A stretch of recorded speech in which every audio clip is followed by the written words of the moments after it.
What's going on, guys? I'm Dobry, and I'd like to let you in on a project I've started working on over the past couple of weeks.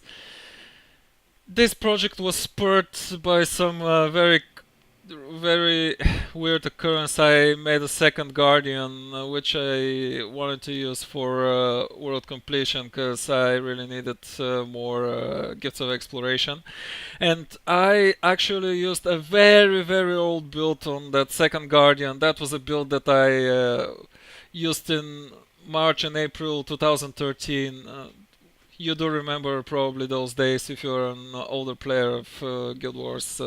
Those were the times when lower tier servers were like always heavily kicked in World versus World, and you pretty much had to build for power so that your small party could kill as many enemies as possible before they dismantle you and tear to pieces. So in that time, I was using a great sword and a sword and focus plus knight and Zerker gear. Those were the times when Ascended gear were just showing up and we were just starting to use laurels. And if you saw the Dungeon Tank Guardian, the very first video I've uploaded on YouTube, you would have seen those two items that have absolutely nothing to do with the Dungeon Tank. Those two items are leftovers from my build in March. That was for PV and World versus World. So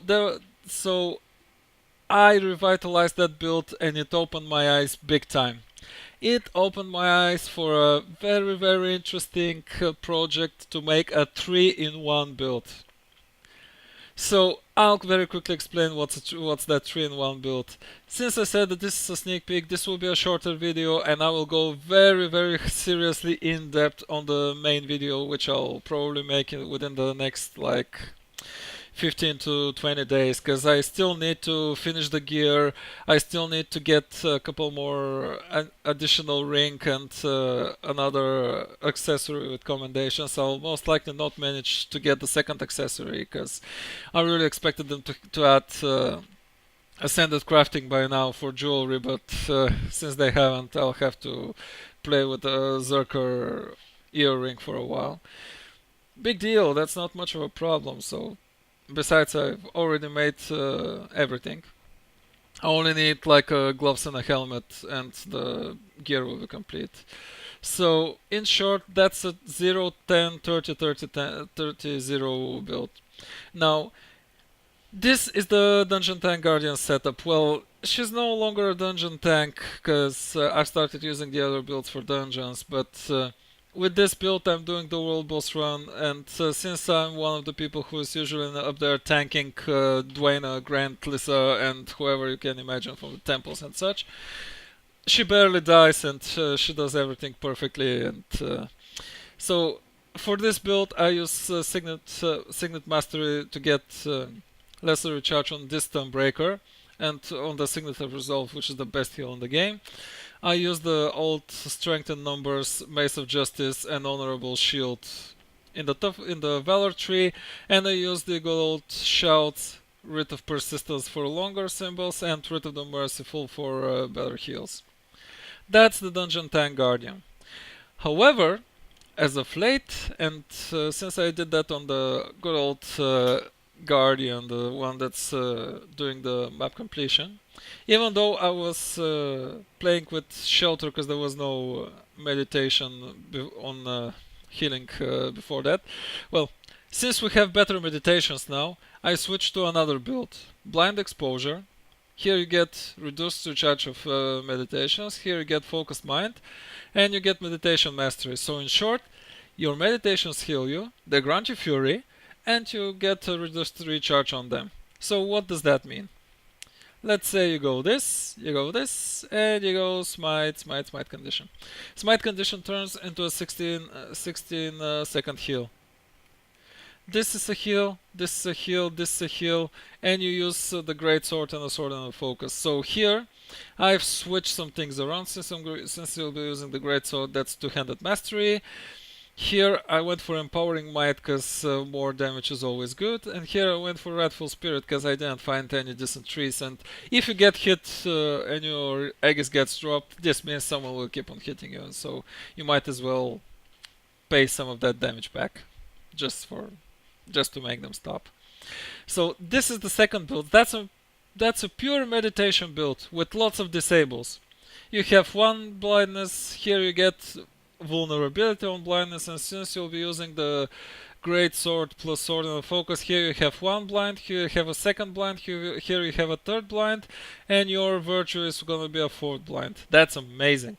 That's a build that can keep a PvE enemy disabled all the time, and that's a build that can torment people in the world versus world big time. Because you'll be porting, you'll be blinding them. It's an amazing one. And the third build that I'm also using is the... Let's switch very quickly. You're probably already guessing what I'm trying to show. Is the Altruistic Healing build. You can very easily go to Altruistic Healing. Here you can go for something like Glacial Heart if you want to use a hammer. Or you can go to strengthen numbers, especially if you go with the Zerg. Here you can go to something like precision based on toughness or something like this. Or you can still go with... up to you. Pretty much up to you. You can go for precision on toughness, because the more critical the more critical chance you have, the more crits you'll be making. This trait will most likely stay, but this empowering might trait pairs with the Altruistic Healing perfectly. It doesn't get any better than that. And here you get reduced recharge on shout, so you can get more boons on your teammates. This is the third version of the build, so if you play lots of world versus world, you can switch between those two with the meditations and the Altruistic Healing, no matter what you do. For example, if you go capture camps with a small party, you go meditations. If you go with the Zerg, you go Altruistic Healing. It is amazing.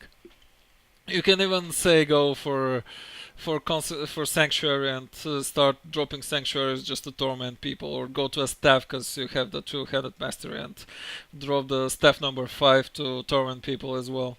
So that's my 3-in-1 build. So I decided on a very, very specific setup for the 3-in-1 build. I want for the Altruistic Healing and Meditations build a very specific setup. So I want 50% critical chance. 50% critical chance is like 1 in 2 crits. And since on the meditation build you have tons of fury, that's like 70% critical chance. That's more than enough. You don't really need any more. And 70% critical chance, if you check wiki, with 100% critical damage extra, which I've also gone for, and you will see that in the main video. This translates into roughly double the damage input you'll be doing. So that's the averages are on wiki. Go check them. It's a very, very interesting table, and that table opened my eyes, because going 123% critical damage and going crazy power and thunder powering yourself is sometimes worse than that, because your damage is divided by the target's armor. So if your armor is low, this build can actually out damage you. If you have like 2.1k armor, you are like squishy as hell. So this build will be looking at 2089 power, 50% critical chance, plus 100% critical damage, roughly 16k HP, it's 15,995, and 2,758 armor, which is roughly 30%, or was it 33% damage mitigation.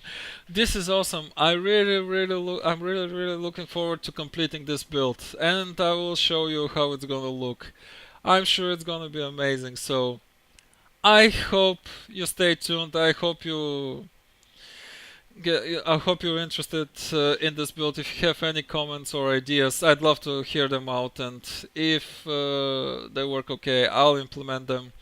In short, that's the thing. It'll be a Valkyrie Knight Zerker Kit Bash. I'm very excited about this one, and let's see where it's gonna turn out. So goodbye for now, guys. Stay tuned and have a good one.